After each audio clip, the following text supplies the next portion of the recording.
What's up, guys, and welcome back to the Nerd Guru. My name is Hunter, and if you're unfamiliar with my channel, this is the place you come for comics, movies, TV shows, you name it.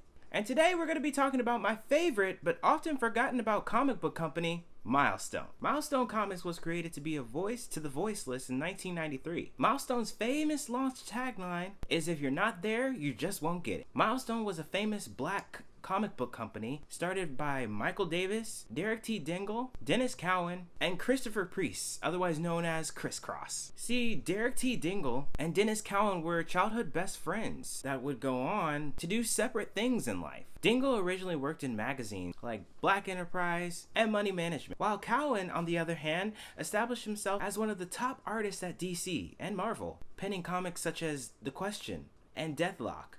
There was Michael T. Davis, who was an artist and writer for various graphic novels and comics. There was also Christopher Priest, Criss Cross, who would be dipping in and out of Milestone throughout the years. Before I mentioned 4 creators of Milestone. But that's simply not true. There's one man that managed to stick above the pack. That man went by the name of Dwayne McDuffie, known in the comic book community as that of a comic god. Dwayne was a comics writer and editor on several different books at Marvel, but what made him famous was the Damage Control miniseries. Damage Control was a sitcom type miniseries that explored what happens after the heroes trash the city. It would be great to see Damage Control explored in other things like the MCU or the DCAU.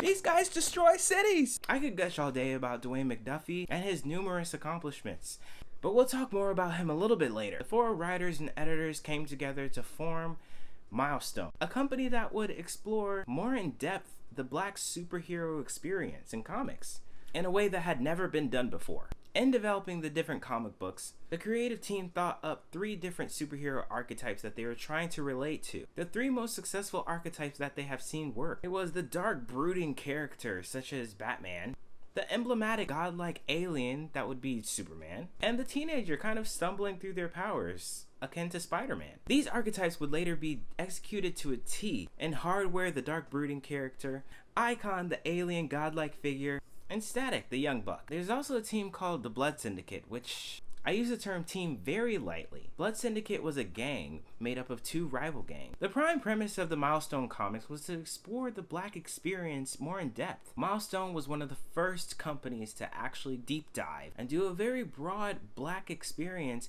that just happened to have superheroes overlaid on top of it. The premise of the Milestone universe primarily took place in Dakota, a town that found much influence from the real-life city, Detroit, where Dwayne McDuffie was born. The action starts when police lure all the gangs in Dakota City to Paris Island to nuke them with a chemical agent called quantum juice, which is an experimental mutagenic compound that created different superpowered individuals. The superpowered individuals would later go on to be nicknamed the Bang Babies, as a result of being called the Big Bang. The Dakota universe was such a well thought out real world, as explained in the collected Bibles that was created by the several creators that started Milestone.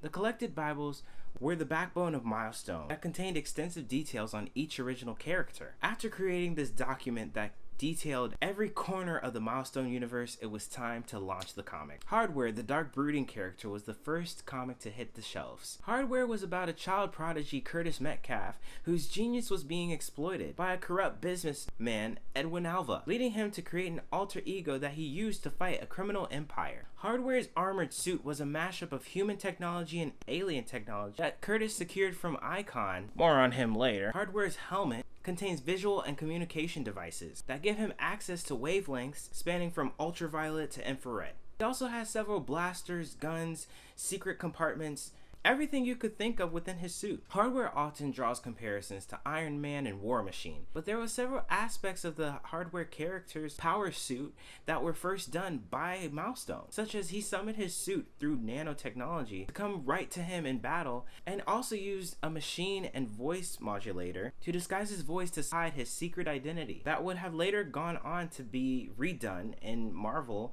with Iron Man. Hardware was used as an avatar for the struggles black people face in corporate America. McDuffie and Cowan were reportedly inspired by their own frustrations at Marvel and used hardware to get out their frustrations. And I just think that that's a great way to channel your aggressive feelings through art. Next, we have possibly the most popular character coming out of Milestone. You know him, you love him, Static. Here. And second, I'm Batman. And I'm Beyonce. Most people know Static from the 2000 TV show Static Shock, which is why most people think that his name is actually Static Shock. Originally, it was just Static. Static was a teenager by the name of Virgil Hawkins, named after a real-life black man who fought for decades to practice law in Florida.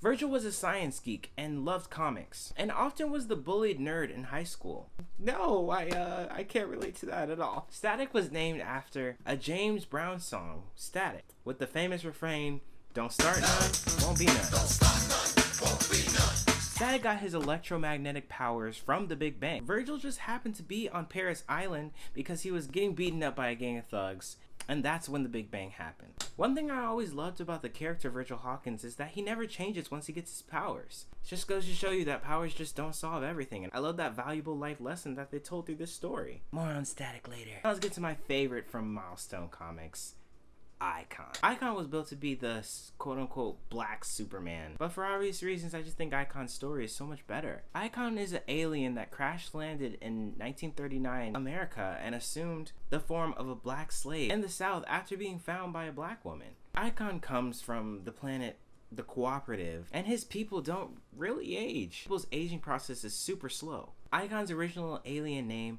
was Arnis, but he took on the name Augustus Freeman after posing as a human. He would later go on to suppress his powers for 100 years, going by his son, and then later his grandson, and then later his great-grandson. So that would make him several centuries old, but he looks like a man in his early 30s. Augustus was trapped on Earth because Earth's technology was not advanced enough at the time to be able to repair his ship to get back to the Cooperative. And not wanting to expose himself for the superhero that he is, over the course of 100 years, Augustus ends up getting his law degree, falls in love, and gets married. His wife eventually dies, however, and because Icon's aging is at such a slow rate, he ends up being very alone. That is until he meets Raquel. Raquel is a teenager from the projects who one night breaks into Icon's house trying to rob the place, but quickly discovers that Icon is a superpowered alien. And it is Raquel who convinces Icon to start using his powers and fight for good. Through this, Raquel takes on the name Rocket and becomes Icon's partner. Icon and Rocket have a very interesting dynamic. Icon is more of a conservative, Republican character that wasn't seen too often in the comics at the time. Rocket was more liberal and was always reminding Icon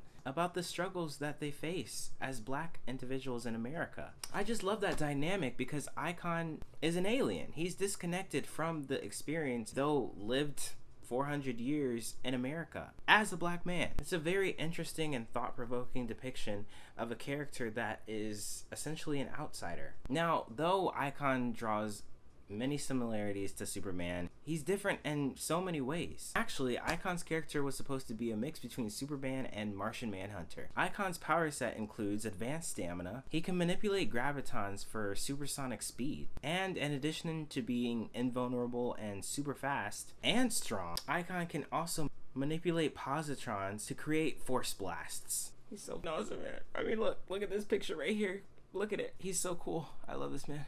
I love it. Next, I want to talk about the fourth title in Milestone Comics, which was Blood Syndicate. Blood Syndicate was the first group that Milestone really delved into. And like I said earlier, I can't really call it a team, it's more of a gang. You see, Blood Syndicate was two rival gangs that eventually came together as a result of the Big Bang. The two gangs being the Paris Island Blood and the Force Syndicate were directly impacted and probably the worse for wear after the Big Bang occurred.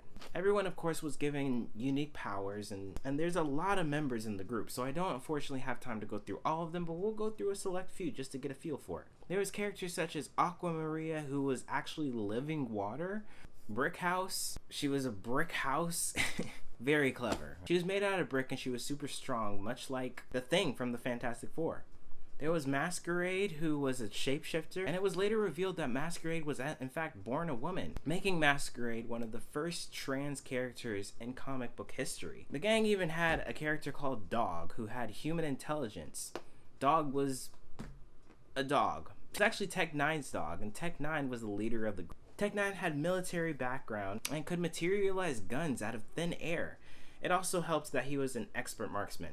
The Blood Syndicate was a very controversial group, mainly due in part to their diverse nature, which is so sad because Milestone literally was founded to give these diverse characters a platform. Throughout the Blood Syndicate comics, the characters were saving people that absolutely hated them and provided a great allegory for things that went on around that time and still go on to this very day. After the 4 main titles of Milestone were released and had a wonderful range of successes, eventually though in 1997, Milestone began to dwindle in popularity and eventually end. But its characters not only survived, but thrived post-original Milestone era. The original era ran for 4 years, after which founding member Michael Davis left to start the Motown Machine Works, and Dennis Cowan left and joined him as well. McDuffie, however, stayed at DC and made the transition into animation, where he was a writer, story editor on shows such as Justice League Unlimited, and wrote scripts for Teen Titans and Ben 10. In fact, McDuffie was a key character in promoting the Black Green Lantern John Stewart to be one of the main members in Justice League, as opposed to his white counterpart Hal Jordan. But Dwayne, however, still had a degree of ownership of Milestone titles, especially in print, after DC had pretty much taken over Milestone. But his good relationship with DC kept Milestone on life support. But now we're back talking about Static. Fight the criminal, chase the bad guys, save the world, fly to the sky. Have kid out amazing. Okay, stash out can face it. Yeah, 1-0, then use that. The Static Shock TV show premiered in 2000 and was the main thing that kept Milestone alive in pop culture in general. McDuffie was a writer on Static and was perhaps the biggest accomplishment since the inception of Milestone. Static was one of the first shows that had a black main protagonist superhero and ran for 4 whole seasons. After Static Shock ended, the Dakotaverse wouldn't return until 2008, when DC brought Dakota into the proper DC universe. There's a limited short-ran comic series called Milestone Forever, and Static, Rocket, and Icon appeared in one of my favorite DC cartoons ever, Young Justice. Static, however, got his own new comic series, a part of the New 52 reboot. Things were going relatively well for Milestone until tragedy struck. In February of 2011, the heart and creative soul of Milestone, Dwayne McDuffie, passed away at 49 years old. Dwayne leaves behind a legacy that paved a way for other heroes that better reflect the diverse nature of the world around us. Heroes such as Miles Morales, Kamala Khan, and Riri Williams might have not existed if it weren't for Dwayne McDuffie's genius, trailblazer mind. The McDuffie Award is presented every year now at Long Beach Comic Con and honors new and up-and-coming artists and illustrators to this very day. In 2015, plans to relaunch Milestone were announced, with original creators Derek Dingle and Dennis Cowan on board, with writer and filmmaker Reginald Hudlin spearheading the efforts. It was announced in 2017 the series would include 5 different titles with 2 different new characters. However, this was later stalled due to legal issues after Dwayne McDuffie's wife, Charlotte Fullerton, filed a lawsuit claiming they were using McDuffie's creative licenses without his estate's permission. The lawsuit, however, was settled in October of 2019. With the lawsuit in the rearview mirror, Milestone Comics had the go-ahead to finally reboot. There has not been any Milestone comics released other than the DC crossovers and Milestone Forever miniseries that only ran for a short time, since 1997. But they're back, in a big way. With the Infinite Edition number 0, Milestone returns finally. The only issue that's on shelves right now is Static Season 1. However, Icon will be dropping later on this month, and in August, Hardware hits shelves as well. So I recommend you go buy it. They're great stories so far. There's original content with a new flair to it. I'm just so happy to see Milestone back, and maybe one day we might be able to see them on the big screen. Who knows? I'm a dreamer. I dream a lot. Wishful thinking. Yeah. You're a dreamer. You dream a lot in your sleep. No, not really. I know. Yes, you do. No, I yes, don't. you do. But anyways, guys, that's Milestone for you. If you managed to stick around to the end of this video, hey, do me a favor and click that like button. And also, I have plenty of other comic superhero related videos on my channel, so go check those out as well. Anyways, guys, remember, I love you and stay super. Bye.